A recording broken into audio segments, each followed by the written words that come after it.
Kecetikan Dewi Roroyono membuat mata Adipati Padhakta berkedip. Dewi Roroyono pun dibawa lari ke Mandalika, wilayah Keling atau Kediri.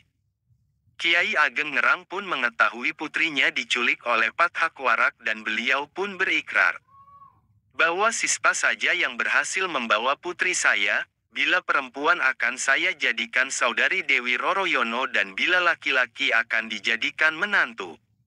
Mendengar ikrar Kiai Ageng Ngerang tidak ada yang berani karena mengetahui kehebatan dan kekejaman Padhakwarak.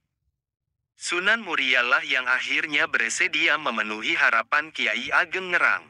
Sunan Muria pun segera mengejar Padhakwarak. Dalam perjalanan bertemu Kapa dan Gentiri, yaitu adik seperguruan yang telah pulang sebelum acara syukuran berakhir. Mereka heran melihat Sunan Muria berlari begitu cepat ke arah Keling. Mereka pun bertanya, "Ada apa kiranya Kakang Sunan Muria tergesa-gesa?" Tanya Kapa. Ditulis, Yosi Wulandari UAD, pernah ditayang di koran Merapi * Kiai Ageng Ngerang mengadakan syukuran untuk Dewi Roroyono yang usianya genap 20 tahun. Peristiwa syukuran itu ternyata memberikan kesan yang menyedihkan bagi Dewi Roroyono yang merupakan darah cantik. Sunan Kudus dan Sunan Muria dengan bekal ilmu agama yang dimilikinya dapat menahan pandangan sehingga tidak terseret godaan setan. Akan tetapi, tidak untuk Adipati Padhakwarak yang memandang Dewi Roroyono dengan mata tidak berkedip melihat kecantikan putri Kiai Ageng Ngerang dengan Nyai Ageng Ngerang. Sepasang mata Adipati Padhak tidak berkedip memandangi gadis itu terus-menerus. Padhak tidak bisa menahan nafsu dan gelora asmaranya. Dia menggoda Dewi Roroyono dengan ucapan yang tidak pantas. Dewi Roroyono merasa begitu malu bahkan dia diperlakukan kurang ajar karena memegang bagian tubuh yang tidak pantas disentuh. Dewi Roroyono tidak tahan dan naik pitam, minuman yang dibawa sengaja ditumpahkan ke pakaian sang adipati. Padhakwarak tidak terima dan menyumpah-nyumpah, hatinya marah diperlakukan demikian. Para tamu lain pun turut menertawakan kekonyolannya sehingga membuatnya semakin malu. Bahkan, ia hampir ingin menamparkan Dewi Roroyono, tetapi ia ingat Dewi Roroyono putri sang guru. Dewi Roroyono pun segera masuk ke dalam kamarnya dan menangis sejadi-jadinya karena dipermalukan oleh Padhakwarak. Hari pun telah malam dan para tamu dekat telah pulang, tetapi tamu jauh terpaksa menginap di rumah Kiai Ageng Ngerang, termasuk Padhakwarak dan Sunan Muria. Namun hingga lewat tengah malam, Padhakwarak belum bisa memejamkan mata dan niat buruknya pun muncul. Padhakwarak pun mengendap-endap ke kamar Dewi Roroyono. Dewi dibius hingga tidak sadarkan diri dan dibawa lari melalui jendela. Kecetikan Dewi Roroyono membuat mata Adipati Padhakta berkedip. Dewi Roroyono pun dibawa lari ke Mandalika, wilayah Keling atau Kediri.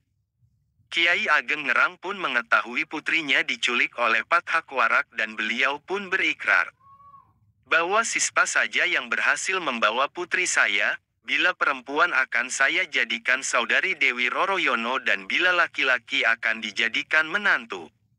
Mendengar ikrar Kiai Ageng Ngerang tidak ada yang berani karena mengetahui kehebatan dan kekejaman Padhakwarak.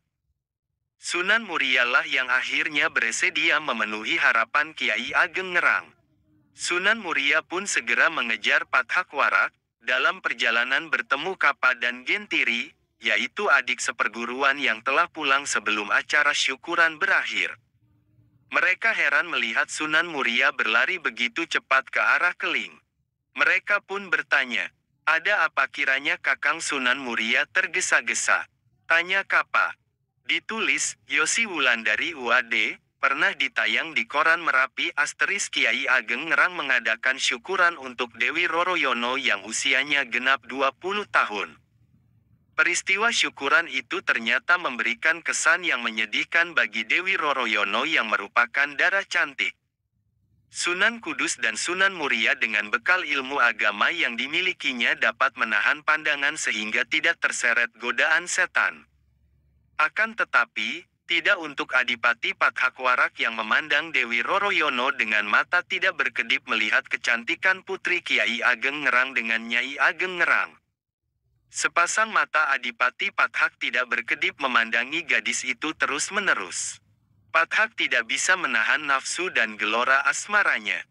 Dia menggoda Dewi Roroyono dengan ucapan yang tidak pantas. Dewi Roroyono merasa begitu malu, bahkan dia diperlakukan kurang ajar karena memegang bagian tubuh yang tidak pantas disentuh. Dewi Roroyono tidak tahan dan naik pitam, minuman yang dibawa sengaja ditumpahkan ke pakaian sang adipati. Pathakwarak tidak terima dan menyumpah-nyumpah, hatinya marah diperlakukan demikian. Para tamu lain pun turut menertawakan kekonyolannya sehingga membuatnya semakin malu.